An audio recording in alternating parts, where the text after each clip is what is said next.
Hello students, আমার চ্যানেলে তোমাদেরকে স্বাগত। শুরু করছি ক্লাস 10-এর একটি বাংলার ক্লাস। তোমাদের সামনে রয়েছে অশোকে একজন কবিতা। যারা এই বছর অর্থাৎ 2026 সালে ক্লাস 10-এ উঠেছে নতুন, তাদের জন্য এই ক্লাসটি। আর অতএব 2027 সালে যারা মাধ্যমিক দেবে তাদের জন্য এই ক্লাসটি। ঠিক আছে, চলো শুরু করি ক্লাসটি। অশোকে একজন পাবলো নেরুদার লেখা ক্লাস 10 কবিতা।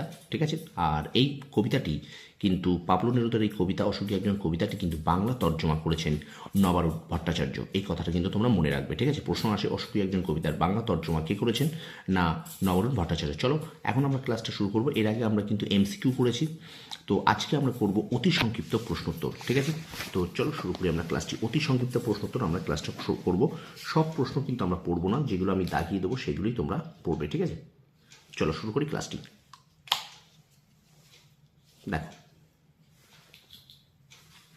প্রথম প্রশ্ন বলছে দেখো, অশোকে একজন কবিতাটি কার লেখা? এর প্রশ্নটা দাগাবে। ঠিক আছে, অশোকে একজন কবিতাটি কার লেখা? দেখো না, অশোকে একজন কবিতাটি চিলির বিখ্যাত কবি, প্রখ্যাত প্রতিবাদী কবি পাবলো নেরুদার লেখা। প্রেমের কবিতাতেও এক আশ্চর্য কণ্ঠস্বরের স্রষ্টা এই কবি। ওকে, আচ্ছা, তারপরে দেখো অশোকে একজন, এই প্রশ্নটা একটু দাগিন। দেখো, অশোকে একজন কবিতাটির ইংরেজি তর্জমাটির নাম কি? The unhappy one. অশোকী একজন কবিতাটির ইংরেজি তর্জমা। ঠিক আছে, আচ্ছা, এবার দেখো অশোকে একজন কবিতাটি কোন কাব্যগ্রন্থ থেকে নেওয়া হয়েছে? না, পাবলো নেরুদা রচিত অশোকে একজন কবিতাটি কবি নবারুণ ভট্টাচার্যের লেখা বিদেশি ফুলে রক্তের ছিটে নামের অনুবাদ কাব্যগ্রন্থ থেকে নেওয়া হয়েছে। ঠিক আছে, তাহলে মনে রাখবে যে কোন কাব্যগ্রন্থ? না, বিদেশি ফুলের রক্তের ছিটে। মনে রাখবে এটা, বিদেশি ফুলের রক্তের ছিটে। ঠিক আছে, এটা কিন্তু মনে রাখবে। ওকে, আচ্ছা, অশোকে একজন কবিতাটি, এটা একটু দেখে নাও, অশোকে একজন কবিতাটি পাবলো নেরুদার কোন কাব্যগ্রন্থের অন্তর্গত কবিতা? না, অশোকে একজন কবিতাটি প্রখ্যাত চিলির প্রখ্যাত কবি পাবলো নেরুদার এক্সট্রা ভ্যাগারিয়া কাব্যগ্রন্থের অন্তর্গত। ঠিক আছে, এবার আসি আমরা এখানটা দেখে নাও।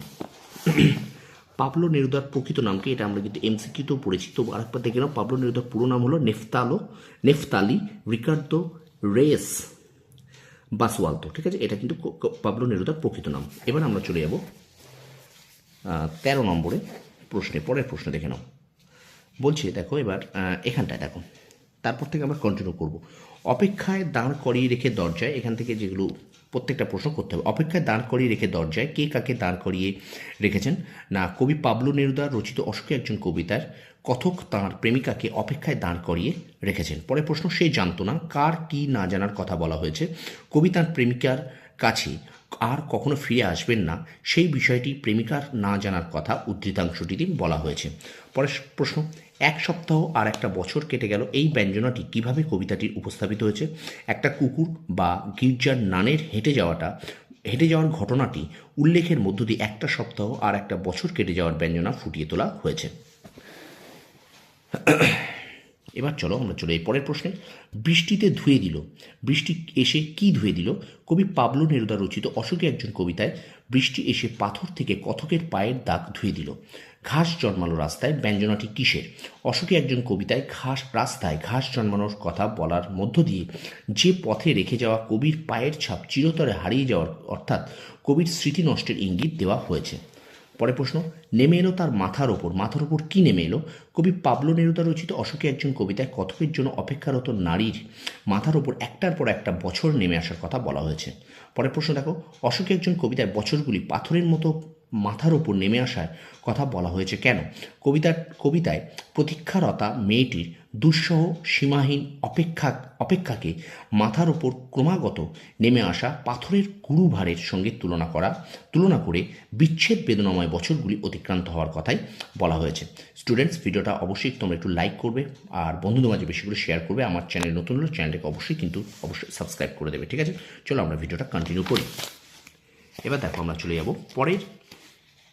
আমাদের ভিডিওর পরের অংশে। চলো দেখে নাও। তারপর যুদ্ধ এলো। যুদ্ধ কিভাবে এলো? কবি পাবলো নেরুদা রচিত অশোকে একজন কবিতায় রক্তের এক আগ্নেয় পাহাড়ের মতো যুদ্ধ এসেছিল। পরের প্রশ্ন, অশোকে একজন কবিতায় কারা খুন হয়েছিল?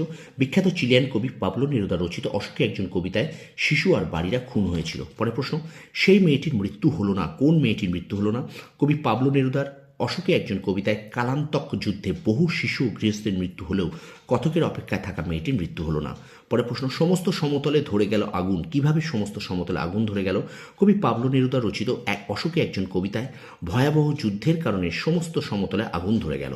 পরে প্রশ্ন, শান্ত হলুদ দেবতারা কত বছর ধ্যানে ডুবেছিল? শান্ত হলুদ দেবতারা 1000 বছর ধরে ধ্যানে ডুবেছিল। পরে প্রশ্ন, শান্ত হলুদ দেবতারা যারা 1000 বছর ধরে কি করছিলেন? কবি পাবলো নেরুদা রচিত অশোকে একজন কবিতায় শান্ত হলুদ দেবতারা 1000 বছর ধরে ধ্যানে মগ্ন ছিলেন।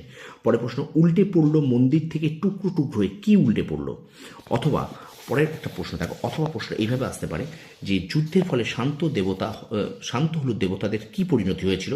না, অশোকে একজন কবিতায় 1000 হাজার ধরে ধ্যানমগ্ন স্বপ্নে বিভোর পাথুরে দেবতারা যুদ্ধের আঘাতে মন্দির থেকে টুকরো টুকরো হয়ে উল্টে পড়লেন।